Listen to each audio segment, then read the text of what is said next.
Fidèle à ses engagements internationaux, notamment dans le domaine du climat et de l'environnement, la République du Congo marche vers la validation de sa 3e contribution déterminée au niveau national. Dans un contexte où les précédents engagements des États conformément à l'accord de Paris sur le climat ont montré leurs limites, la ministre de l'Environnement, du Développement durable et du Bassin du Congo, secrétaire exécutive de la Commission climat du Bassin du Congo, Arlette Soudan-Nounou, a souligné que la CDN 3.0 va s'orienter beaucoup plus encore vers les énergies renouvelables.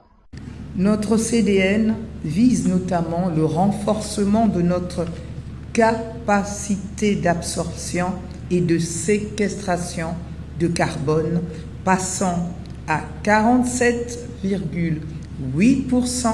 par rapport au scénario de référence à l'horizon 2035, grâce à des investissements estimés à 8,92 milliards de dollars sur la période 2025-2035, dont plus de 80% devraient être pris en charge par les mécanismes financiers internationaux en contrepartie du service rendu au climat. La contribution de notre pays à l'effort global passera également par le recours aux renouvelables en vue de réduire les émissions liées à l'utilisation du pétrole dans nos procédés industriels et de manière générale dans notre tissu socio-économique.